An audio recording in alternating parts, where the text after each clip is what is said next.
Today we're building a blaze rod farm using the crate mod, and I plan to show you some simple but unusual concepts that make this farm a lot easier. I'm Uberswe and this is build 22 of my 30-day crate mod build challenge, where I do 30 different builds, with each build taking no more than one real life day. And each build has to fit inside this 25 by 25 plot. I also make sure that my builds are survival friendly and work with the base crate mod. There's no need to go looking for add-ons. These builds should work for older versions of Create as well as the current 6.0 version, and they'll most likely keep working in future versions too.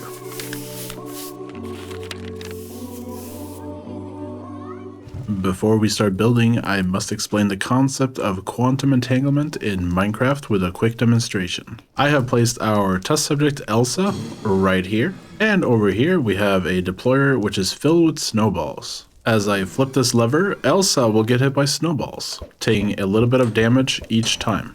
Eventually, Elsa dies, but there are no drops. So where do they go? If we go ahead and place a funnel on our deployer here and make sure that it's rotated the correct way, we can see that we now have a blaze rod right here. This is what Albert Einstein referred to as spooky action at a distance, which I have successfully now demonstrated in Minecraft. Now, to get a blaze spawner, we need to go to a nether fortress. The easiest way to disable a blaze spawner from actually spawning blazes is just to place a bunch of glowstone around the room, because you need the light levels to be higher than a normal spawner, which is why it's hard to do this with torches, if not impossible. Now, to pick up a blaze spawner with the crate mod, we can just dig down a little bit underneath the blaze spawner like so, place a rail, and then a cart assembler with a minecart on the rail, and then a lever here on the side of the cart assembler, and then we just activate this, and as you can see, the blaze spawner is now inactive, and we're able to move it. Now, by default, you can't pick up the blaze spawner, but if you click on this little goggle icon in your settings, and you go to configure, then gameplay settings, and then click on kinetics, and then contraptions, you can scroll down a little bit, and here you'll see one that says movable spawners. And by default, it's set to no pickup. So by default, you can't pick up spawners, but if you want to pick up spawners and you're playing locally, you can change the settings yourself to movable, and you'll be able to pick up the spawner just by right-clicking like so. And if you don't have pickup spawners enabled, then you can move them manually, just like so. Now, in order to actually get our spawner through the portal here, if we're not able to pick up the minecart contraption, we need to use a train for that. So to do that, you want to disassemble your contraption so the spawner is now active. You want to glue the spawner to the train like this, just like you would glue other blocks. And then we need to click on our station here and assemble our train. Now, if you get this unmovable block cart assembler, that means you need to just delete the cart assembler there. And now we can assemble our train, and once again you can see that the spawner is deactivated and it's now part of our train. So we can actually get on this train here, and then we can press forward to just drive this train through the portal. And there we go. We now have a blaze spawner in the overworld. And to disassemble your train, you would just need to put down another train station, and we want to make sure that it's facing the correct way, just like this. And then we can just grab the controls, and then we can hold space to approach the track station, like so. And then I'm right-clicking to let go of the controls again, and then we're going to go into our station and just click disassemble. And there you go. Now our spawner is here, and it shouldn't spawn any blazes because we are in daylight, but we'll see what happens, I guess. I've used some stone and stone bricks to make a basic layout of our building, as you can see here. The first thing we're going to do is focus on power, so we're going to place a rotational speed controller right here, and then we need to flip it, and then we place 1, 2, 3, 4, 5, and 6 large water wheels, and then we can go ahead and place water right here along the edge, just to ensure that they all have power. Now, these water wheels are going to give us about 3000 SU in power, and if we place a large cogwheel right here, we can see that we can now use the speed controller here to adjust how fast we want our rotation to go for the rest of our build. Probably don't want it that fast. maybe 28 for now. Now our deployers that are going to shoot all the blazes are going to go right here. So we need a way to kind of transport the items. So I'm going to go out one like this and then put a gearbox right here. And we'll put a shaft right here. And we'll turn this to go the opposite way. Now the belt is going in the correct direction. And we're going to go down this way, just like so. And then here, we're going to go one over like so. Then we're going to place a shaft right here for a second belt. Let's extend this belt like so. And then we're going to place gearbox and gearbox. And now we're spinning in the correct direction. And we need to place a shaft through there if we extend a little bit more. But I think that's going to be good. And over here, I want a vault where we can kind of put all our blaze rods. So I'm just going to make it a 3x3, and then we're going to extend it all the way to the edge of the building here. And then here on the back, I am going to go ahead and place a funnel. And you can see this little arrow here on the side, which indicates which direction items are going to go. We're going to right click with our wrench to make sure that that arrow is pointing towards the vault itself. And then in case we get any excess items, we're going to go ahead and stick some lava down in this hole. And then we're just going to have some chutes like this. So basically any excess items that come here, they'll not get picked up by this if the vault is full. And then they'll just go down into these chutes instead and get destroyed in the lava. So we don't have to worry about those items. Then in front of this belt, I'm just going to place some more stone brick blocks. And then we're going to place our deployers here. And we want them to be facing this way. And you want to make sure that they are in the default use mode. You don't want them to be in the attack mode. And then we can place a few more along the line here. And these are what are actually going to be throwing the snowballs. And then on the back of these deployers, we can place our funnels. And here again, you want to make sure that the arrow is like facing outwards like this. If you have the arrow like that, it's going to be picking up items, and that's not what we want. We want it to be extracting the blaze rods. Then we want to place one on each deployer like so. This one is going to look a little bit different because this belt is going outwards, but that's okay. That's not a problem. And now to power all of these deployers, we can bring back an encased chain drive just like this, and we'll just flip it, and we'll put a gearbox down here and flip that up just like so. The rotation here doesn't matter because the deployers are just going to activate anyways, no matter what rotation we have. But basically, we're going to be feeding these snowballs, and every time they go out like this, they're going to be throwing a snowball, and we'll be having blazes spawning over here, getting hit by all the snowballs, hopefully. That's our plan at least. So we'll see how this goes.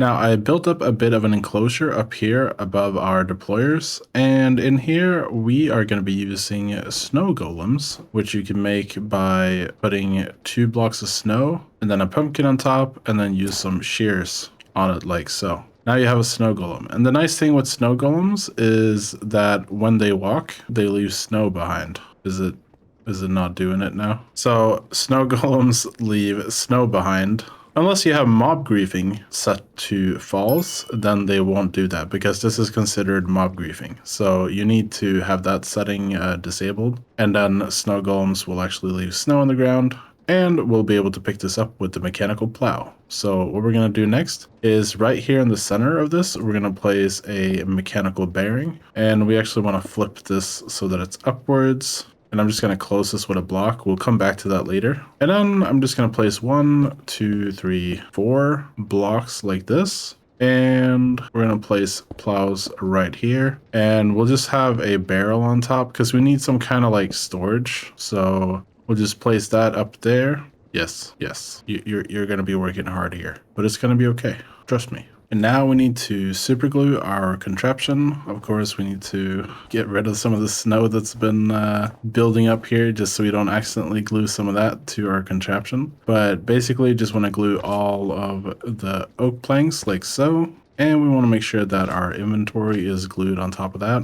And of course, our mechanical plows can also be glued just like so. And that should be all the gluing that we need for this. Actually, I just remembered one thing that I almost forgot, which is a portable storage interface. We need to place that right here. And we need to make sure that it is facing downwards, just like so. It doesn't matter if there's blocks under the block, we just need to face it downwards. And now we can go ahead and remove this glue. We'll re-glue that, and then we'll re-glue our plows. And now we should finally be good to go. So in order to give this some power, we're going to go underneath here where we have our water wheels, and it's starting to get to be a little bit of a tight space, but we can put an encased chain drive and just kind of bring it along like so.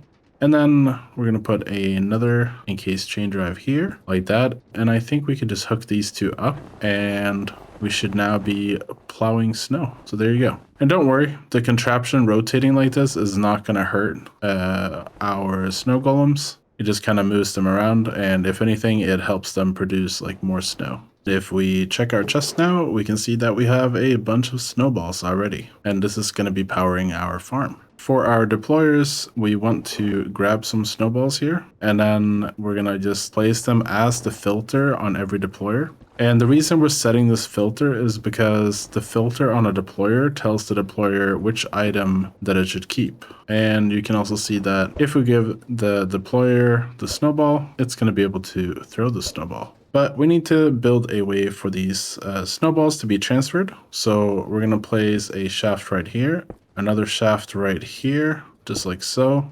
And then we're going to have our portable storage interface right here, I think. Yeah, just like that. And now this is actually kissing with the other portable storage interface above us. And we can place a funnel like this. And once again, make sure to check the arrow. The arrow is pointing outwards. You don't want your funnel to look like that. You want it to point outwards. Then we go ahead and put a few shafts like that. So we need to go in a diagonal direction now, just like this. And then we're going to go up here. It's a little bit of a tight space, but it will actually go through. Then we can put a shaft here, and we're kind of going to dig out a little bit of this. And this is where we're going to be putting our belt. And then bring our belt along as well, just like so. Under the belt, we're going to be placing chutes. So whenever there's an unfilled chute, it's going to get filled with snowballs. And now we just need to give this some power. So back here on our rotational speed controller, I can put a gearbox right there. And that will give this some power. And you can already see like snowballs are coming out here. Now we can take a encased chain drive and hook that up like so. And now we get power up here. Then I think we can put a gearbox in there if we put a shaft here. Okay, that's not what we wanted. But we can put another shaft here. And then we should be able to place a gearbox right there. And now we actually get snowballs to our deployers. And you can see that we're actually getting a few too many snowballs. They're actually falling out here. So we're going to do the same thing we did for our blaze rods. And we're going to place some lava down here. If you have fire tick on and you have any structure made of wood nearby, make sure you hide this pretty deep. I think it needs to be like 3 or 4 blocks deep to be fully safe. But we're going to cover that up, and then we're going to place a chute here. So now if we get too many snowballs, then they'll go down the chute into the lava and get destroyed. Now, one snow golem is not enough to sustain all the deployers, so we're going to add a few more snow golems up here to make sure that we kind of have a steady supply of snow golems. And we can just place them against the wall like this in order to kind of activate them.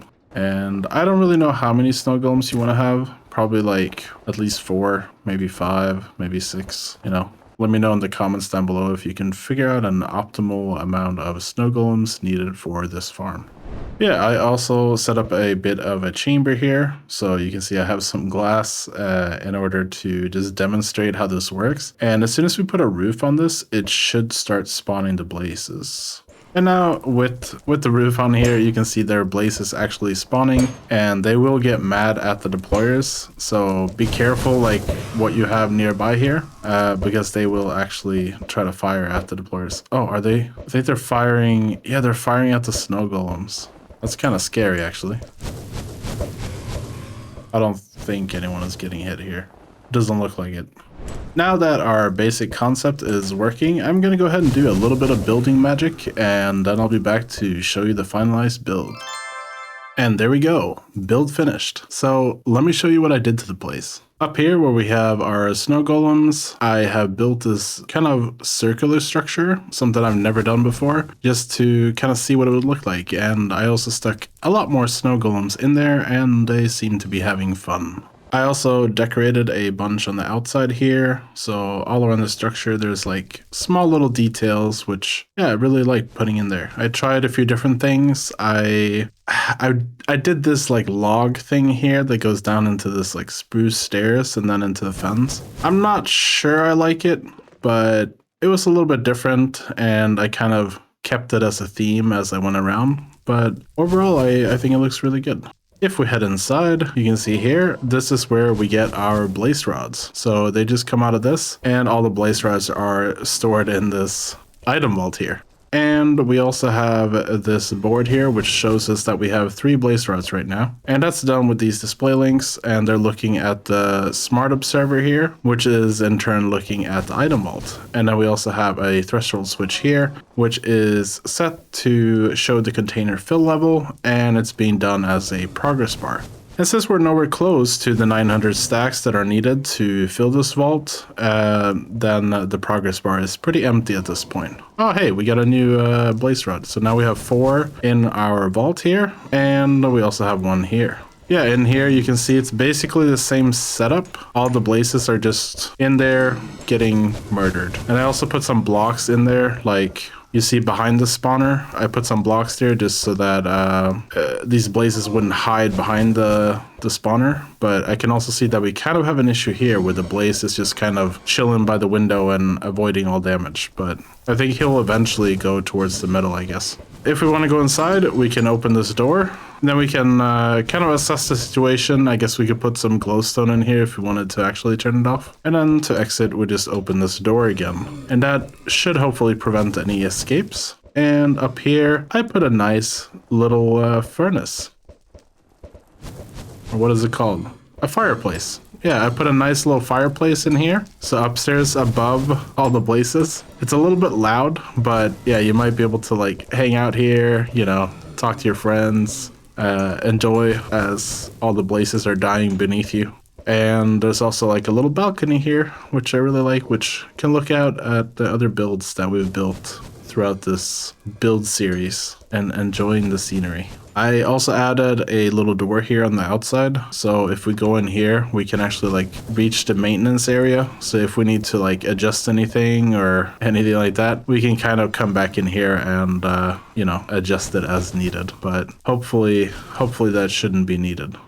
That's all for this build. I hope you enjoyed watching as much as I enjoyed building. Please do let me know what you think in the comments down below. I would love to hear your feedback. I also want to give a huge shout out to all my amazing Patreon supporters who help me pursue projects I never thought were possible before. To everyone still watching, thank you. If you enjoyed this video, do give it a like and consider subscribing if you'd like to see more of my content. I hope you have a wonderful week, and I'll see you next time. Bye bye.